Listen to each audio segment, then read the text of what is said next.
My sisters and brothers, today in our gospel, which is titled by theologians, Jesus, the friend of sinners, Jesus teaches us that no matter what, as Christians, it is imperative that we forgive.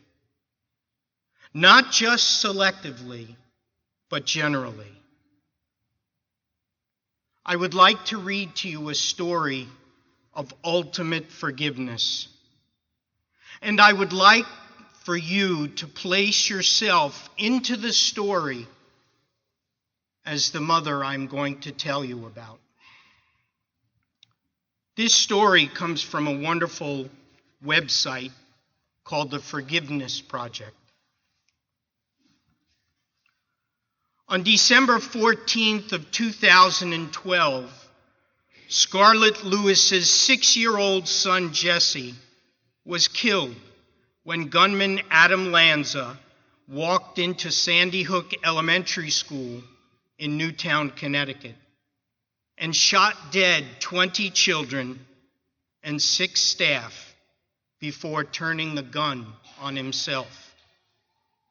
It was the deadliest mass shooting at a school in U.S. history. Since then, with the encouragement of her older son, JT, Scarlett has founded the Jesse Lewis Choose Love Foundation. It's a program that develops and helps children choose a life without fear and hate. Scarlett begins her story by saying, "That morning when Jesse's father came to pick him up from school, I turned to give Jesse a hug and saw he'd written, 'I love you,' in the frost on the car door. I ran inside to get my phone and took a picture of him in front of it before kissing him goodbye. You never expect anything to happen to first graders. So later that morning, when I heard there'd been a shooting at Sandy Hook, I didn't feel a sense of urgency. Even when I arrived at the school and saw the emergency services and helicopters, it didn't sink in. Parents were being reunited with their kids, and the crowd started thinning. Around this time, my mother and stepdad appeared, and so did JT, my elder son. It was only when the police asked if Jesse had any identifying marks on his body that I started to fear something terrible had happened. By now, other parents were learning of their children's fate. They were screaming, crying, and many collapsed. When JT started to cry, I found myself drawing on my faith for strength. I looked him straight in the eyes and said, "It's going to be okay. If Jesse is not coming back, somehow we will survive." Reaching out to others has saved me. People tell me that Jesse's message of love and compassion has helped them to change some pain in their life. To be able to pass on Jesse's legacy is very healing. Forgiveness is central to my resilience. Forgiveness is central to my resilience. A social worker came to my house shortly after the incident. Kneeling down with her hand on my knee, she said, "I know how it feels. I've also lost my son, and I'm here to tell you the pain will never get better." Now I want you to listen to her answer very, very intently. This is what Scarlett Lewis told the social worker. At that moment, I thought, that is absolutely not going to be my journey. And so I choose the path of forgiveness. At Jesse's funeral, I urged everyone to choose love rather than hate. I said this tragedy started with an angry thought in the shooter's head, which grew to rage and escalated to violence. So please honor Jesse's memory by consciously changing an angry thought into a loving one to make this a better world. My brothers and sisters, this story of tragedy is nothing new in our violent society. As a matter of fact, on the news this morning, 20 people were killed in Orlando in a mass shooting. It is repeated over and over again throughout the world each and every minute of the day.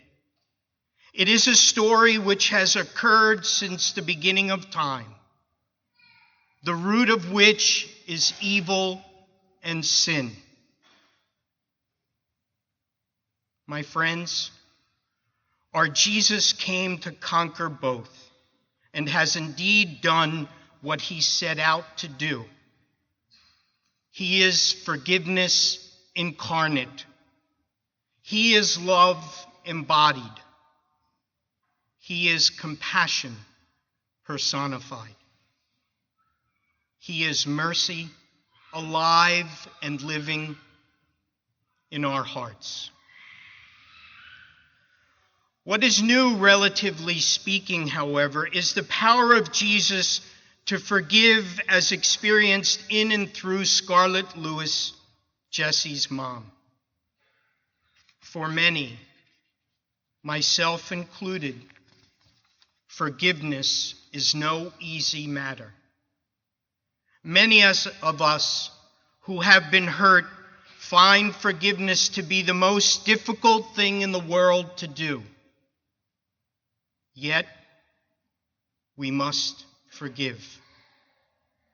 And we must forgive completely, just as Scarlett did, and our Jesus did, time and time again, when he was ridiculed, put down, scourged, embarrassed, and then finally nailed to the cross.